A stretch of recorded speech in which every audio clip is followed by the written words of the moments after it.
Venerable Bhagineyyasangharakkhita, who hit his uncle, a Buddhist monk, with a fan. His uncle, who was a Buddhist monk, denied his offer of a good quality cloth to him. He felt hurt and wanted to leave the monkhood, but Sammasambuddha taught him to control his thoughts.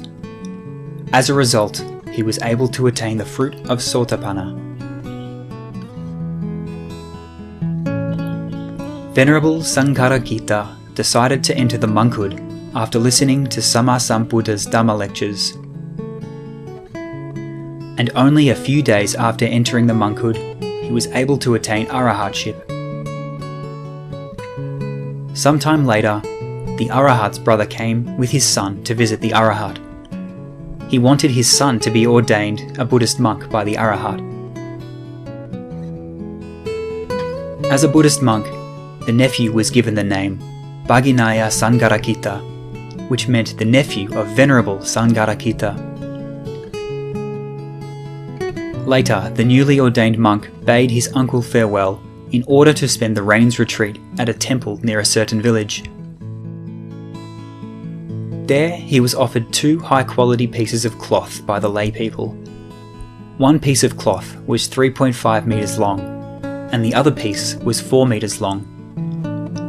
He had in mind to offer the longer piece to his uncle upon returning to the Jettawan temple.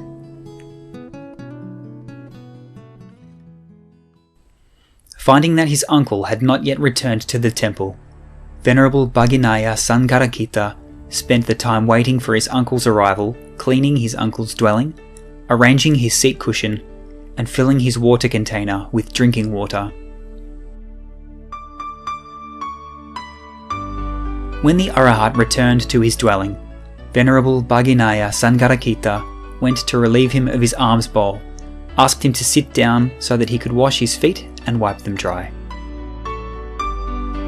He then made an offering of the longer piece of cloth to the arahat by placing it at the arahat's feet before standing to one side to fan the arahat with a large palm leaf fan with a long handle. Venerable Sangharakkhita told his nephew that he already had enough saffron robes and he wanted his nephew to keep the cloth for himself. Still, Venerable Bhagineyyasangharakkhita insisted that his uncle accept the offered cloth, but to no avail. His feelings were hurt, and he began to think about leaving the monkhood. By this time, he had allowed his thoughts to run away with him.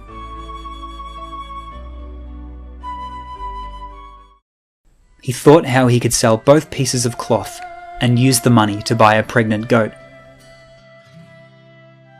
Afterward, he could sell the kid goat and start making some money so that he could marry and have a family. He could then bring his family to visit his uncle. In his daydream, he was arguing with his wife about who should carry their child and who should drive the carriage. He fantasized how the child was being pulled between him and his wife until it fell to the ground and was run over by the carriage. At this point, he was consumed with such anger that he used the fan he was holding to hit his wife on the back. But the back of his fantasized wife turned out to be the arahat's head. Upon being hit in the head by his nephew, Venerable Sangharakkhita turned around to look at his nephew and was then able to duck another blow. The arahat knew that his nephew was daydreaming, so he said to his nephew, "Bhagineyyasangharakkhita, you did not hit your wife, but it was me that you hit. What is the matter?" It was then that Venerable Bhagineyyasangharakkhita returned to reality and felt shocked for having hit his uncle, who was also his preceptor. Moreover, his uncle knew exactly what he had been thinking. He felt so guilty that he ran away.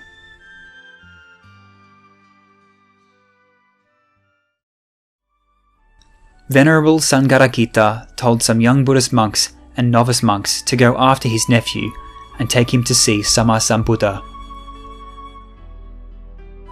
Having been taken to see Sammasambuddha, he was asked if it was true that he wished to disrobe.